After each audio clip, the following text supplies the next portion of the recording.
Salam alaikum, c'est Samir d'Objectif Arabe. J'espère que tu vas bien. J'espère que tu as bien visionné la première vidéo.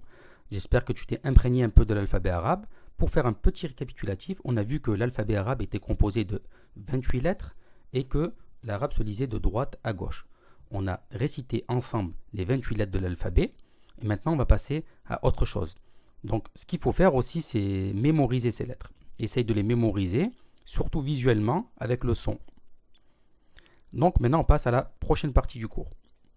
Donc l'alphabet arabe est composé aussi de voyelles. Comme en français. En français on a 26 lettres et 6 voyelles. Ben là en arabe on a 28 lettres et on a 3 voyelles courtes, 3 voyelles longues. Donc dans un premier temps on va voir les voyelles courtes.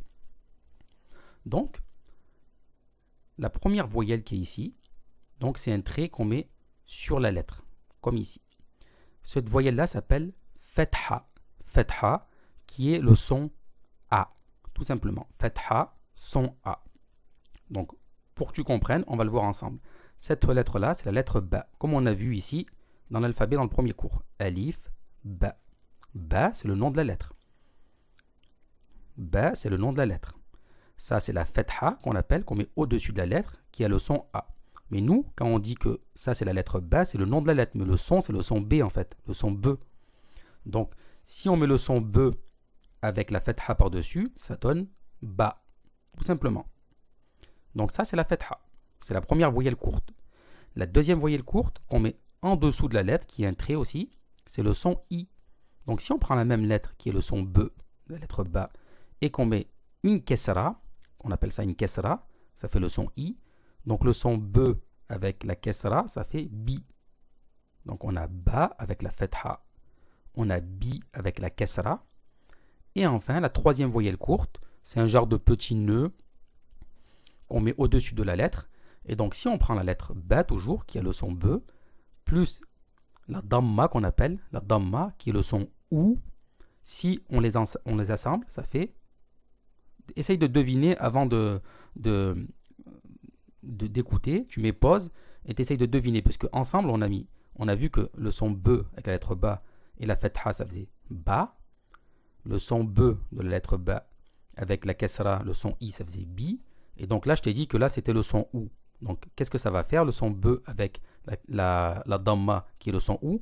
Essaye de deviner comment on va le prononcer. Donc, tu mets pause et moi, là, je vais te donner la réponse. Donc, c'est Bou. Donc, si tu as réussi, c'est que tu as très bien compris le processus. Et je pense que la plupart d'entre vous ont réussi. Donc, c'est très bien. C'est tout simple. Donc, ça, c'est les 3 voyelles courtes qu'on a en arabe. Et on a également des voyelles longues. Et tu verras plus tard dans les cours qu'on va voir l'importance des voyelles en arabe, que ce soit les voyelles courtes ou les voyelles longues. Et tu verras qu'on peut créer vraiment des contresens si on ne les applique pas correctement. Donc ça, c'est les voyelles courtes. Il y en a 3. Le son A avec la Fetha, le son I avec la Kesra et le son OU avec la Damma. À retenir. Et enfin, on a les voyelles longues. Et il y en a 3 également. Donc on prend toujours la même lettre qui nous sert d'exemple, qui est la lettre Ba, qui fait le son B. Si on rajoute à cette lettre un trait comme ça, ce trait-là c'est le Alif en fait.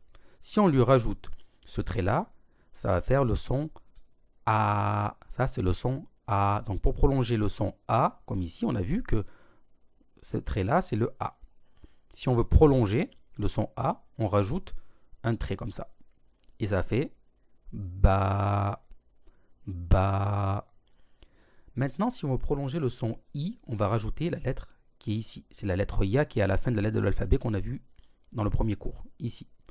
Et donc, pour info, cette lettre, le Ya, normalement, il y a 2 points en bas. Il y a 2 points en bas, comme on le voit ici. Voilà, tout simplement. Il y a 2 points en bas. Donc, si on met la lettre Ba et qu'on lui rajoute la lettre Ya qui est la prolongation du son I, ça va faire Bi. Bi. Et enfin, la troisième prolongation qui est la prolongation du son OU, là on va mettre la lettre Waw. La lettre Waw, c'est l'avant-dernière lettre de l'alphabet. Le Waw. Et donc c'est la prolongation du son OU. Donc ça va être Bou. Et pour que ça soit bien clair, comme on a vu ici, que là c'était la Fetha qui faisait le son A, la Kesra qui faisait le son I, et le genre de petit nez, la Damma qui faisait le son OU, en fait, on les met ici aussi. Là, on met un petit trait dessus. Là, on met un petit trait en dessous. Et là, on met un petit nœud. Parce que c'est la lettre Ba, Bi, Bou. Et nous, on veut prolonger le son A. Donc, on rajoute le trait. Et ça fait ba. Là, on met un petit trait dessous parce que c'est bi. Et on rajoute le ya comme ça. Et ça fait bi. Là, on met le petit nœud dessus la lettre ba. Et on rajoute notre waouh pour faire la prolongation. Et ça fait bou. Donc, à chaque fois qu'on veut prolonger le son A, on rajoute un alif, un trait comme ça. À chaque fois qu'on veut prolonger le son I, tout le temps, on mettra la lettre ya. Ça fera bi. Et à chaque fois qu'on veut prononcer le son ou, on met la lettre waouh. C'est tout le temps comme ça. Donc ça, c'est les lettres. Donc on a vu ensemble dans le premier cours les lettres de l'alphabet, les 28 lettres. On les a prononcées. On verra plus tard la prononciation, des astuces pour apprendre correctement la prononciation. On a vu dans ce cours-là les 3 voyelles courtes, A, I, OU, et les 3 voyelles longues, A, I, OU. Et dans le prochain cours, on va voir d'autres règles pour qu'on atteigne notre objectif de lire notre premier mot ensemble, Inch'Allah. Et je te dis à très bientôt. Et en attendant, bien sûr, révise les lettres de l'alphabet si tu ne les as pas révisées. Essaye de les mémoriser en les écrivant, etc. Mémorise les 3 voyelles courtes et les 3 voyelles longues. C'est très simple. Et je te dis à très bientôt, Inch'Allah. Salam alaikum.